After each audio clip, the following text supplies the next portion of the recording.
Pero hay otro tema también que nos sacudió duro, pues a final o durante el fin de semana, bueno, la semana pasada, casi fin de semana, que fue el atentado de Búfalo.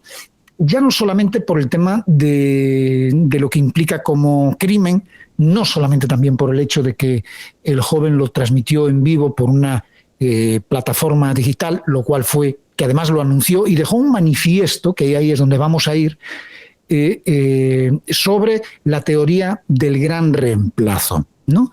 Y es una teoría que se venía pues esgrimiendo desde hacía muchísimo tiempo, y de eso es de lo que queremos hablar pues con nuestro analista en política internacional, Alfredo de la Cruz. Alfredo, muy buenas tardes, bienvenido. Muy buenas tardes, José Enrique. Un placer estar aquí nueva vez contigo y con la audiencia. A mí me gustaría que nos explicases un poquito, no sé si estás preparado para eso, para hablarnos de la teoría del gran reemplazo. ¿Qué es eso que se pone de manifiesto ahora con muchísima más fuerza que en otras ocasiones con este atentado de Búfalo? Sí, mira, la teoría del reemplazo tuvo su origen específicamente en Europa, en Francia. Con un libro que escribió por allá, por el 2011, un escritor francés blanco, un escritor nacionalista, Ronald Camus, Le Grand Remplacement, el gran reemplazo. Y esta... y de la teoría diría como que la raza blanca está bajo amenaza y en el caso específico para circunscribirnos a Estados Unidos, porque esto lo escribió allá en Europa, y en el caso de Estados Unidos ellos creen que los blancos corren el riesgo de ser reemplazados por judíos y personas de otras culturas, que es básicamente también lo que se cree en Europa, que por los bajos índices de natalidad y de fecundidad, pues la población blanca se va reduciendo y y van cediendo espacios que van siendo suplantados por otras razas como la negra o los judíos, y de ahí la animadversión sobre los fenómenos de la inmigración, fenómenos que son consustanciales a la humanidad, porque de que surgió la humanidad el ser humano ha sido nómada, ha vivido migrando. Pero en síntesis, la teoría advierte sobre el reemplazo de la población blanca por población de color, principalmente. Este tipo de jóvenes, porque ¿cuántos años tenía tenía apenas 18, 19 años, ¿no? 18 años, sí, 18 años. 18 años. ¿Cómo una persona de 18 años puede alimentar su cabeza? Incluso él dijo que bueno, consolidó este tipo de pensamientos durante la pandemia. Y bueno, pero ¿cómo un joven de 18 años puede asimilar esta teoría del gran reemplazo precisamente en una época donde se supone que los jóvenes deben de estar muchísimo más abiertos y ser menos conservadores que quizá los señores mayores como Trump, de los cuales pudiésemos esperar cualquier cosa, pero de un joven de 18 años con acceso a mucha más información, más abierto, que dialoga con sus compañeros en el colegio, etcétera, etcétera? Ojo, estamos hablando de esto porque no estamos hablando de un demente que llegó a una escuela y empezó a tirar tiros porque es demente o porque está depresivo, porque si no, este joven lo tenía planificado, había puesto en sus redes varias veces, de hecho ya se le estaba dando seguimiento por parte del FBI, que al final no sirvió de nada ese seguimiento, sino que es un tipo convencido de esta teoría. Sí, mira, interesante lo que tú planteas. Al parecer, el joven Peyton Gendro se inspiró, pareciera ser, por los insultos racistas y antisemitas que profirió. Parecería ser que él se inspiró en la masacre en las dos mezquitas de Nueva Zelanda del año 2019, pero también en el atentado de Charleston del 2015 y también en la masacre de Oslo en el año 2011 en Noruega, que ocasionó la muerte de 77 personas. Mira, una nota curiosa es que Jens Stoltenberg, el actual secretario general de la Organización para el Tratado del Atlántico Norte, de la OTAN, era el primer ministro cuando ocurrió aquella catástrofe, porque él fue primer ministro de Noruega desde, me parece, el 2000. Estamos hablando de esa pequeña isla donde había un campamento de jóvenes y uno de ellos llegó armado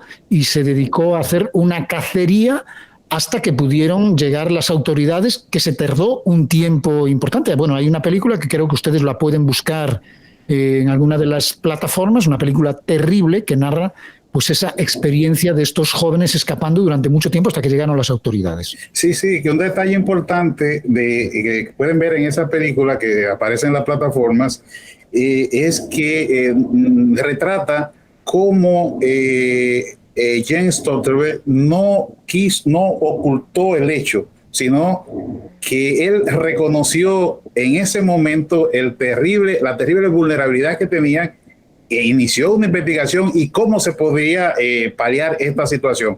Bueno, de hecho, de ahí sale del primer ministro en 2013 y en 2014, a partir de 2014, es secretario general de la OTAN.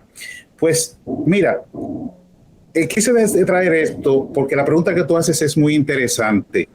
Como un joven de 18 años de un país del primer mundo, en una época como esta de tecnología, una sociedad que presume de industrial y tecnológica, ¿cómo es que un muchacho sale con aparentemente condiciones normales, sale a esto? Bueno, debemos de hablar de la prevención que falta muchas veces en la sociedad estadounidense, porque en el 2017 él mostró síntomas de algo anormal, que cuando se preguntaba en una clase sobre qué usted haría, luego que terminara el curso, él hablaba que disparar contra personas.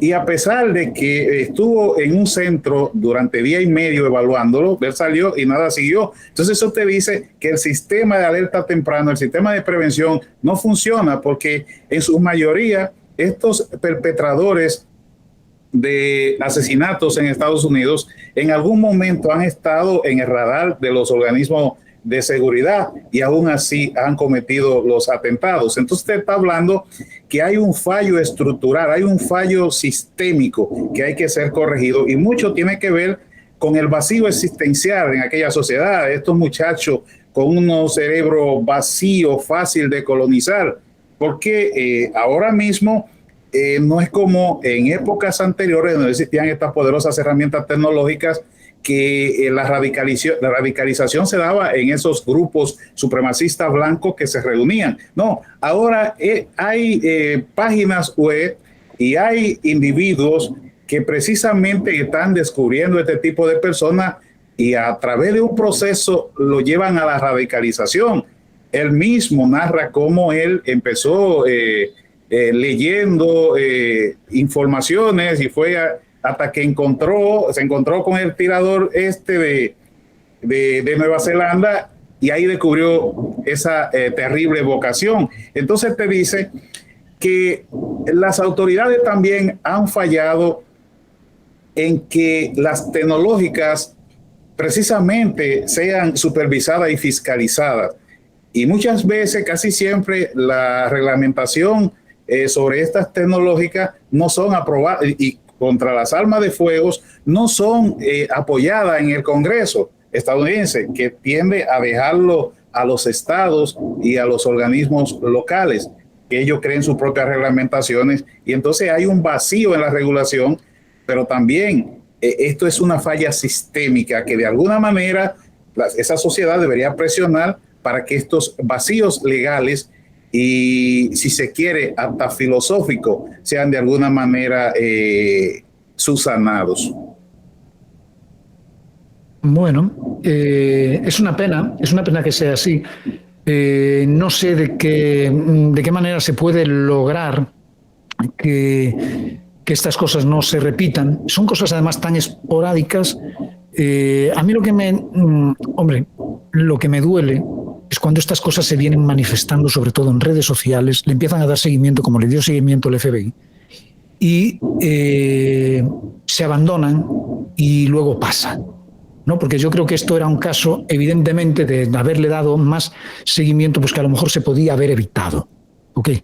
Sobre todo después de lo que se ha demostrado, que le estaban dando seguimiento, que era un muchacho que ya tenía muchísimas cosas puestas en las redes, etcétera, etcétera, etcétera, etcétera. Incluso José Enrique, fíjate que el último gran atentado en territorio estadounidense ocurre en el 2018, en el caso de El Paso, donde aquella persona disparó contra hispanos, que hubo poco más de cerca de 2 docenas de fallecidos. Entonces, había ocurrido una especie de descanso, entre otras cosas, por la pandemia y todo esto, pero se tiene que ese es el caso en los últimos tiempos más grande en Estados Unidos. Pero, como tú dices, ¿qué pasó en ese interregno entre el 2018 y que nos llega la pandemia? Bueno, en el 2020, según los CDC de Atlanta, ocurrieron más de 19,000 muertes violentas en Estados Unidos, pero, o sea, cerca de un 35% más que en el 2019. Pero, ¿qué hicieron las autoridades? ¿Dónde está el sistema de prevención? O sea, a todas luces, este sistema de prevención o no existe o no funciona. Y te está diciendo claramente que hay o que revisarlo o hay que tirarlo y crear un sistema más consono con la realidad, porque después de aquello y este mismo individuo que el año pasado, o sea, tan cercano como el 2021, el año pasado, con apenas 17 años, dio muestra de preocupación y las autoridades lo mandaron a evaluación psicológica. ¿Cómo es posible que tan solo un año después hace esto y no se pudo evitar? Además de eso, las plataformas tecnológicas como Twitch, por ejemplo, que fue la transmisión, ella detuvo el video que el individuo realizó, pero 2 minutos después de inicializado. O sea, lo que quiere decir que las tecnológicas te dan una explicación, una disculpa pública y charán, todo color de rosa. Las autoridades insisten en que hay que trabajar la radicalización, pero no muestran planes acabados para poder trabajar en esos individuos que en esa edad en que se encuentran, precisamente acabando de salir de una pandemia, con todas estas situaciones, son sus mentes fácilmente colonizadas porque tienden a venderle la idea que este mundo de poca oportunidad que se presenta es porque otras etnias, otras razas están desplazando a la raza blanca y están perdiendo los empleos.